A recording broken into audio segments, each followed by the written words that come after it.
वचन, प्यारा वचन, ईशो मसीह का प्यारा वचन, पाँव को दीप को राह को रोशन, ये है मसीह का प्यारा वचन, ये है वचन, प्यारा वचन, ईशो मसीह का प्यारा।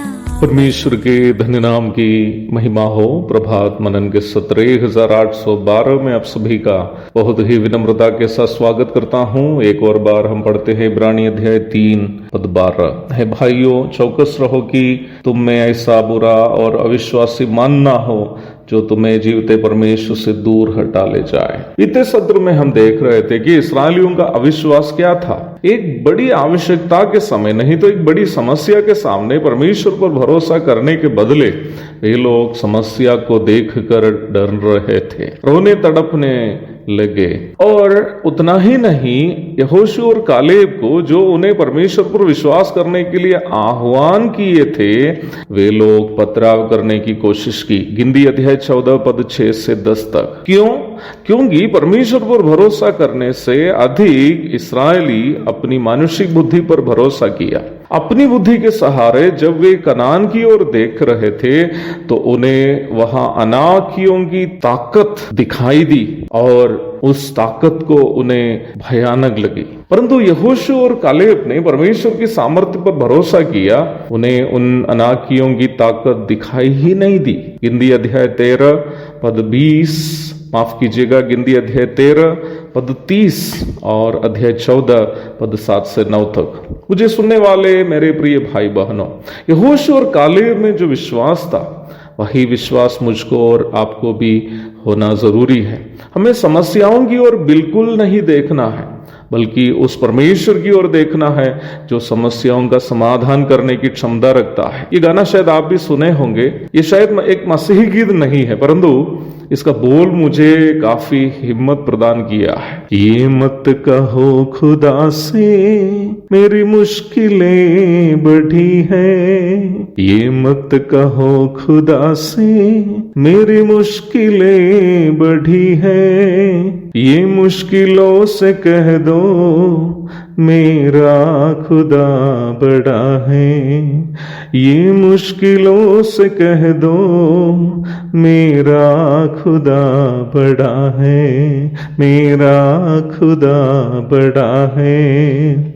जी हाँ, हमारा खुदा इतनी ताकतवर है जिन्होंने शून्यता से सब कुछ की रचना की है। उनके लिए हमारी छोटी मोटी समस्याओं का हल करना बिल्कुल आसान काम है। मुझे सुनने वाले प्रिय भाई बहनों, हमें भी ऐसा विश्वास की जरूरत है कि हमारा खुदा हमारी समस्याओं से बड़ा है। बीते लगभग 19 वर्षों की मेरे सुसमाचार प्रचार की सेवा में मैंने परमेश्वर के बलवंत हाथ की ताकत को अनगिनत बार अनुभव किया। 2003 में शादी के मात्र 3 महीने के बाद जब मैं केवल परमेश्वर पर भरोसा करते हुए सुसमाचार प्रचार की सेवा के लिए निकला, मैं आपसे कहूं प्यारो, मेरी विश्वासी माँ भी मेरा समर्थन नहीं किया था। उनकी चिंता ये थी कि मैं अपनी पत्नी के संग कोई कमाई के बिना कैसे जीऊंगा, वो भी बिहार में। 2006 में अनजान जगह कटिहार की ओर पत्नी और 1.5 वर्ष का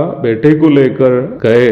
बहुत सारे लोग मुझे मना किया। एक वरिष्ठ प्रचारक ने मुझसे यहाँ तक भी कह दिया कि ये बहुत दूरी का जगह है, इसलिए वो कभी मुझे मिलने भी नहीं आएंगे। 2015 में जिन बच्चों को माँ बाप या दोनों में से कोई एक नहीं है, एक भवन जब शुरू किया, मुझसे प्रेम करने वाले एक व्यक्ति ने मुझे उपदेश दिया, अभी माहौल खराब है, राजनीतिक स्थिति खराब है और इसलिए शुरू नहीं करना।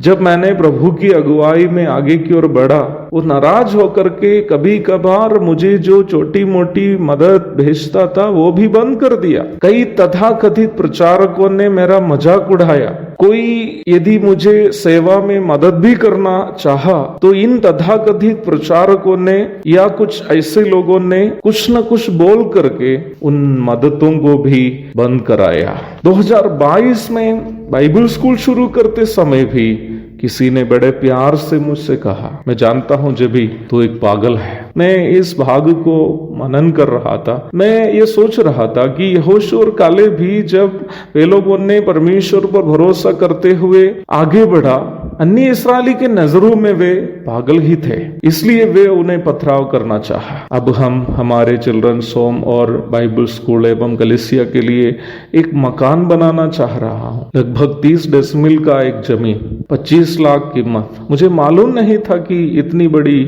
आवश्यकता कैसे पूरी होगी। लगभग 15 लाख रुपये बाकी रहने पर भी जमीन मालिक ने कहा, जी ब्रदर, मुझे आप पर भरोसा है, आप जमीन रजिस्टर कर सकते हैं। अब हम जमीन रजिस्टर करने जा रहे हैं। मैंने अपनी कलीसिया के भाई बहनों से कहा जो बहुत ही गरीब लोग हैं, मैंने उनसे इस प्रकार कहा, हम एक ऐसा परमेश्वर पर विश्वास करते हैं जो शून्यता से सब कुछ बनाया है। अब लगभग 1 करोड़ से अधिक रुपये की आवश्यकता है, जिस प्रकार हम हमारी जरूरत के अनुसार वहां मकान बनाने के लिए। ये कोई साधारण आवश्यकता नहीं है, लेकिन हम उस परमेश्वर पर भरोसा करते हैं जिन्होंने एक कौवा के माध्यम से एलिया को खिलाया। वो परमेश्वर आज भी जीवित है, हमारी आवश्यकताओं को पूर्ति करने के लिए उनमें अभी भी ताकत है। मुझे सुनने वाले प्रिय भाई बहनों, आइए हम परमेश्वर पर भरोसा करते हुए एक जीवन बिताएंगे। प्रभु कहता है, मेरा धर्मी विश्वास से जीवित रहेगा। उनके धन्य नाम की महिमा हो,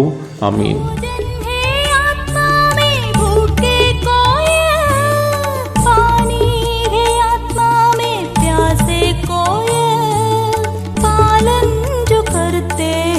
उसके लिए आशीष पाने का